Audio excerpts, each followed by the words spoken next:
Aloha awakea kako o wano o kumuhula ni ganir. Ehomai, it's known as a mele ho'oulu. It's a type of inspiration chant or song written by Auntie Edith Kanakaole, whom I'm sure many of you know of. She's one of our mana wahine. And it is something, it's a custom to ask permission for things, you know, like that's a very Hawaiian thing to do.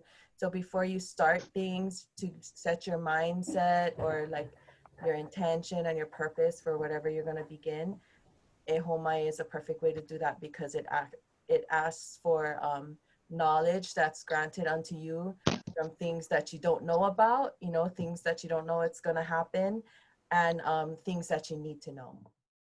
So if you would like to stand up with me, Makoko.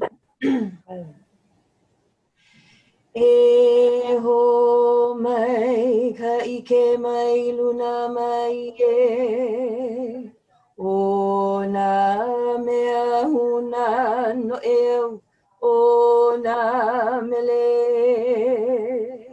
e ho mai e ho mai e ho mai e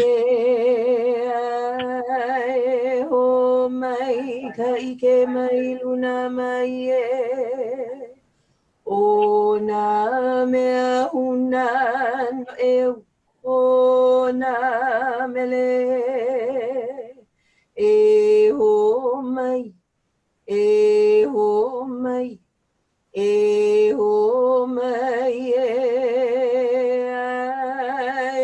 ho mai ka ike mai luna mai e o na mea huna no e o na mele e ho mai e ho mai e ho mai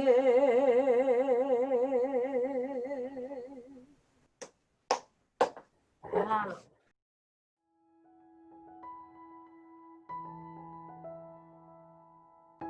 My name is Shelby Smith, and I've been an Arts and Sciences Director for over 3 years now. And I've been working on this project almost that entire time. After 20 years of development from Haas School and ASC, and through the efforts of people like Steve Hirakami and Gail Clark, an alignment formed with ASC's mission and efforts, and also the energies of the Village Makery group here in Pahoa.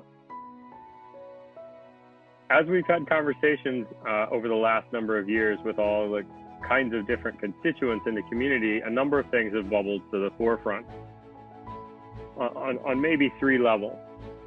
Having a community gathering space, having a agriculture and teaching institution that can do farm to table in components, teaching, learning, entrepreneurial, all those kind of things, as well as the third major component of that, an arts and sciences space that encompasses clean and dirty shops for making and fabricating and designing, business opportunities, student projects, STEAM projects and education and those kind of things. So this is the plot of land we'll be looking at. On the bottom of your screen, horizontal is the highway or the bypass road. On the left-hand vertical is Post Office Road, just to give you some orientation. This is our first image of the site plan. We are going to enter in negotiations with state and county about changing our main entrance to an off of the Highway 1, as well as having a secondary entrance off of the existing Post Office Road. And these 2 lines, this really long one that goes all the way up and all the way down, and then this short one which goes across, are called sections.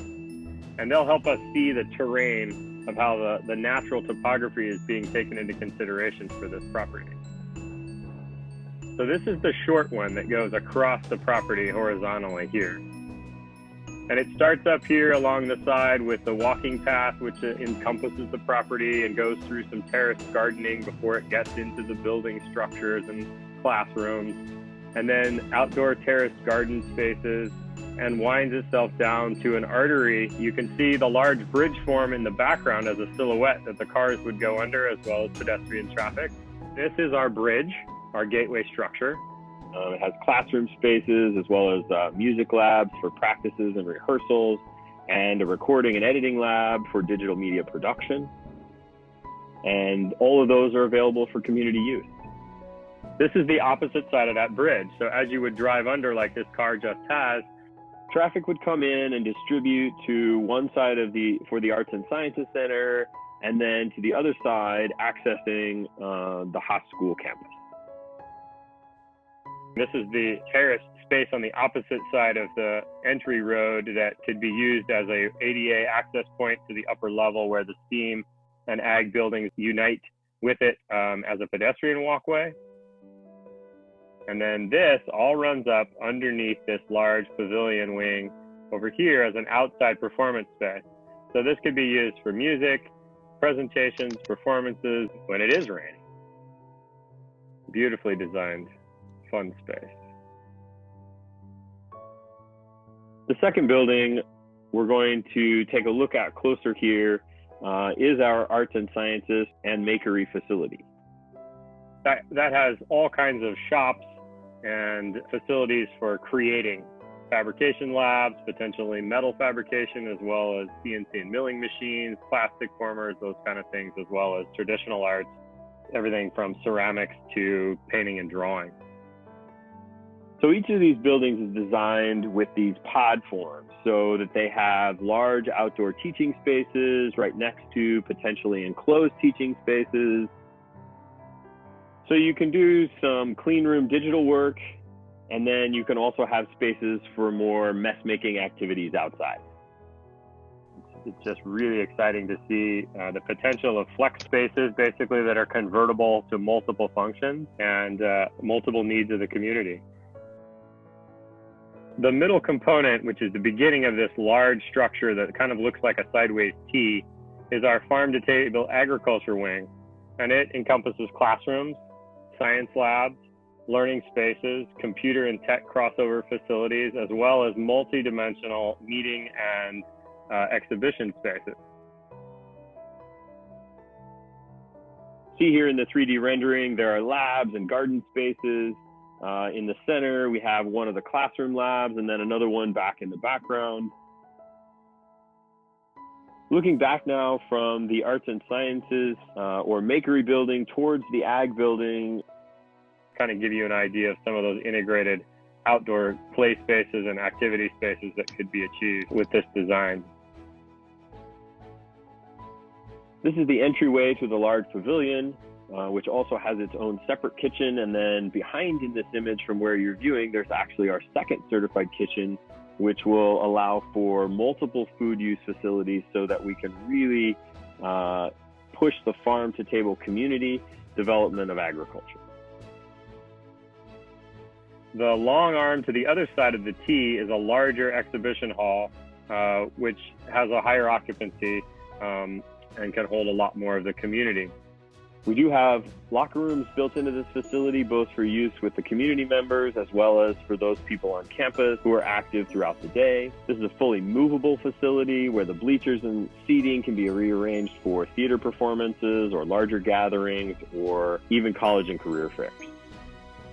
There are a number of these spaces. We've integrated 2 or 3 spaces like this into the whole complex, and it could be used as a staircase and or as a seating rake. You can project a movie or a presentation on the wall behind with a drop-down screen or something like that. As well, the design across campus integrates the landscape into the architecture for people to gather.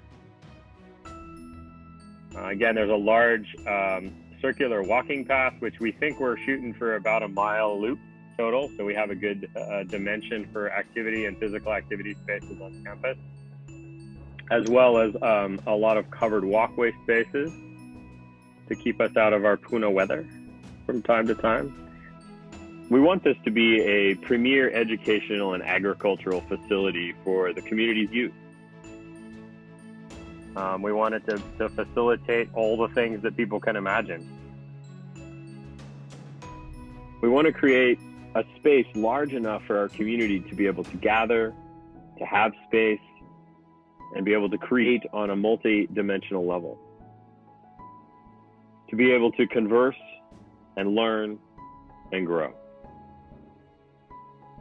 There are a lot of layers of detailing in this complex and phased project, but I think we'll stop here and allow you to explore the website and investigate the documents that are out there. Dig in and look closely and allow yourself to dream. And reach out to us with your ideas and questions as we continue to build this project together.